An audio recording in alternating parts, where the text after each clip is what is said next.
In a recent interview, Bill Gates slammed Elon Musk. What for? For embracing far-right politicians abroad. It's really insane that he can destabilize the political situations in countries. I think in the US, foreigners aren't allowed to give money. Other countries maybe should adopt safeguards to make sure super-rich foreigners aren't distorting their elections. So clearly, Bill Gates is not holding back, and he does have a point. Musk is interfering in elections across the world, from Germany to the United Kingdom, backing far-right parties and calling for a change in government. According to Bill Gates, that is overreach. It's difficult to understand why someone who has a car factory in both China and in Germany, whose rocket business is ultra-dependent on relationships with sovereign nations, and who is busy cutting $2 trillion in U.S. government expenses and running 5 companies, is obsessing about this grooming story in the UK. And what is Musk's response? Well, last we checked, he hadn't stirred up a tweet storm. Maybe he's asleep, or perhaps he's actually working. But if his record is anything to go by, Musk will not let this criticism slide. Just this month, he accused Bill Gates of meddling in European politics. And back in 2022, Musk said that Gates was shorting Tesla. When you short a stock, you basically borrow shares from a broker and then sell them in the hope that the stock price will fall. So shorting is essentially betting against a stock. Now, Musk said that Gates was shorting Tesla. It sparked an avalanche of tweets. Safe to say the two do not get along. And let's not pretend that these feuds do not serve a purpose. Gates is trying to play the benevolent dad of tech, shaking his head at Musk's antics. Meanwhile, Elon Musk doubles down on his bad boy genius persona. It plays well with their fan bases, and it's great for their businesses. Because at the end of the day, who doesn't love a bit of drama? And the billionaires definitely thrive on it. Just last week, Musk was taking potshots at OpenAI CEO Sam Altman. It started as a casual comment and spiraled into a full-blown social media showdown. Altman tried to extend the olive branch. Musk rebuffed him. Before that, in 2023, it was Elon Musk versus Mark Zuckerberg. And most battles feature Elon Musk. So is there any billionaire that he gets along with? It's not much of a list.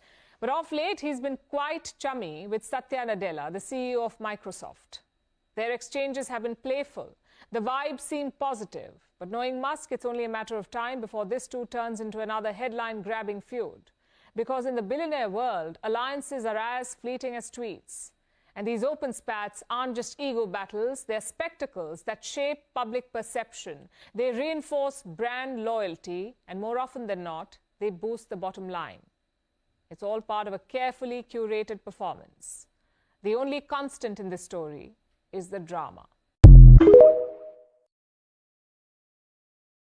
小红书 We have some major breaking news. Allies of Elon Musk have locked government workers out of their computers at different government agencies. Donald Trump and Elon Musk have fired civil servants across the government and tried to replace them with loyalists, and it appears that this is part of that move. 2 officials who spoke to Reuters on the condition of anonymity for fear of retaliation said some senior career employees at OPM, the Office of Personnel Management, have had their access revoked to some of the department's data systems. The systems include a vast database called Enterprise Human Resources Integration, which contains dates of birth, social security numbers, appraisals, home addresses, pay grades, and length of service of government workers, the officials said. One of them said, quote, "We have no visibility into what they're doing with the computer and data systems. That is creating great concern. There's no oversight. It creates real cybersecurity and hacking implications." So just to be clear, Elon Musk, an unelected multi-billionaire, is locking government workers out of computer systems and also opening the United States up to a possible hack. If it wasn't already clear, Donald Trump and Elon Musk are trying to take total control of the government and turn it into something that works for them, not for us. This is absolutely insane, and the Trump administration continues to get worse by the day. If TikTok ever gets banned, my Instagram, my YouTube, and my Substack are linked in my bio. That's where I'm gonna be.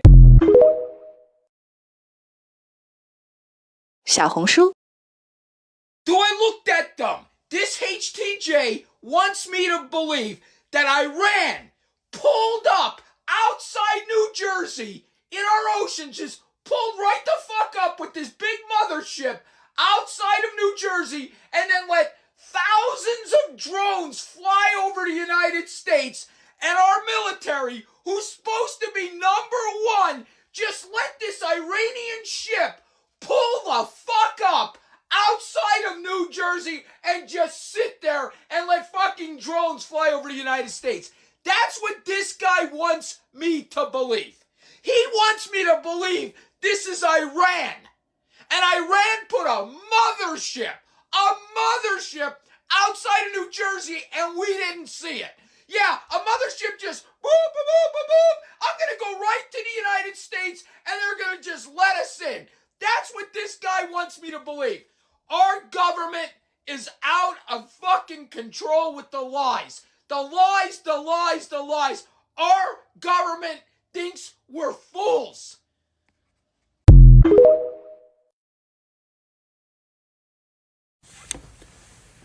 So I see a lot of people flipping out because the tariffs are getting ready to go in. I saw some guy panicking on here, okay? Tariffs move us closer to potential cancellation of an income tax, and it would be one of the most robust growth strategies to the United States economy than anybody can imagine. Now, if you're worried about tariffs, well, please understand that between 40 and 44% of the tariffs are actually absorbed by the exporter. And if you're worried about runaway prices, okay, let me show you. I'll just show you. Now, I even went to a left-leaning source, CNBC, okay, so that nobody can call me biased. Trump's proposed tariff increase would boost inflation by nearly 1%. Goldman Sachs estimates. Now, this is sucking in the 10% tariff and 25% to Canada and Mexico. So 10 more percent from China and 25% to Canada and Mexico. So 1%. So think about this, okay? Because advancing a pro-tariff policy moves us closer and closer to being able to cancel income taxes. Okay.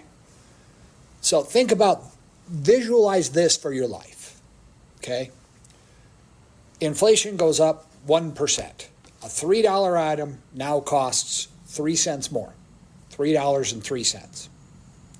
But because we've advanced tariffs, okay, the net exporters that are taking advantage of us in trade deals are absorbing a lot of the tax, which is why you generally only have a 1% increase, even 10% China, 25% Mexico, 25% Canada.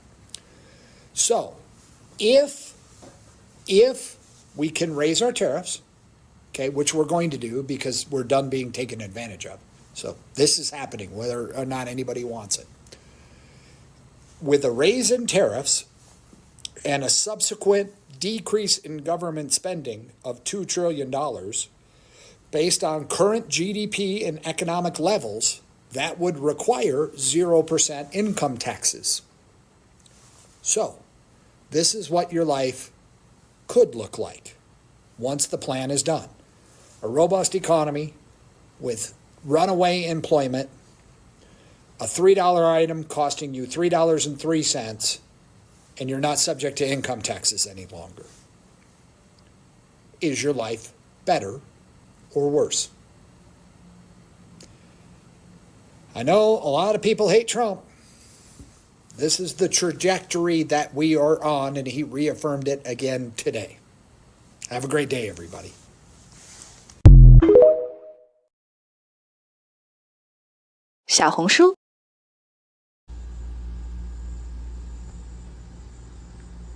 I wanted to, but literally at the last minute, I was like, I just want to come meet the president. Thank you for being here. I'm serious. I wish you the best. I got your back, so hopefully you got our backs. Yeah, well, I'll go over the plans first thing. Hey guys, first things first, this video is 100% alleged. Please do not take the contents of this video for fact, as it is not fact. I am a lip reader, and that is not how lip reading works. I am not able to know 100% that what I think is being said is actually being said. Therefore, this is 100% alleged and is not fact. Wow, if you're new here, I'm Nina. I do lip reading, and the amount of requests and interest in this exchange is like, it's crazy. The videos of this interaction are blowing up on multiple platforms and multiple videos. I wasn't sure if I was going to do this, but here we are. What I think they're talking about in the beginning is Trump probably said something like, I didn't expect you here, or I thought you were going to be somewhere else. And then Newsom replies saying, oh, I wanted to or whatever, but I actually decided I wanted to be here instead to greet you. And then the rest of the conversation is pretty self-explanatory. I think since it's very public, I didn't expect to read anything juicy. What do you guys think? 小红书 I'm going to test the power of the internet right now. If you can't show up to the protest that I'm going to give you guys information on where it's going to be and why you should be there, the least you could do is share this post to spread awareness so it can get in front of somebody who can be there, because solidarity works in numbers. February 5th, we are all showing up to our state's capital. 50 states, 50 protests. The times are listed on the post that's at the very tippy top of my page. It is pinned to my page. It is the first post on my Instagram page. It is imperative that you stop making excuses and you show up there. Oh, I've got a job. My kids got to go to school. You might not have a job. Your kids might not have a school to go to. That's not me trying to fearmonger. They are signing executive orders to defund the United States Department of Education. We are actively in a trade war with Canada and Mexico. They are talking about shutting off the lights to America, stopping the import of oil and agriculture. That is going to cause the cost of food and gas to go up while you don't have electricity and there's no school to send your child to. You might not have the luxury of going to work or sending your children to school. This isn't about DEI. This isn't about Latinos. This isn't just about the 14th Amendment. This isn't about them removing the Constitution from the whitehouse.gov so you don't know your rights. This is that everything that we know and love is under attack, and you need to put pressure on your state representatives, your congressmen, your senators, your governors. They need to know who the fuck they work for. I don't think you guys understand that I don't want to hear any excuse in the world. I'm going to walk a mile to take a train downtown, to take another train 3.5 hours away so I could be at my state's fucking capital. I am entering into MAGA fucking territory. That's Ops Hood. Then I'm going to protest on foot for a few hours. Then I'm going to take another 3.5 hour train back. Y'all can fucking do it if you wanted to. You need to do it, because you're going to suffer a little bit to stand up for your rights, or you're going to suffer a lot under them taking them away. February 5th, I expect to see y'all there. And like I said, if you can't be there, you need to share this post and you need to share the protest information. That is the power of solidarity. That is the power of social media. Put them together and do. 小红书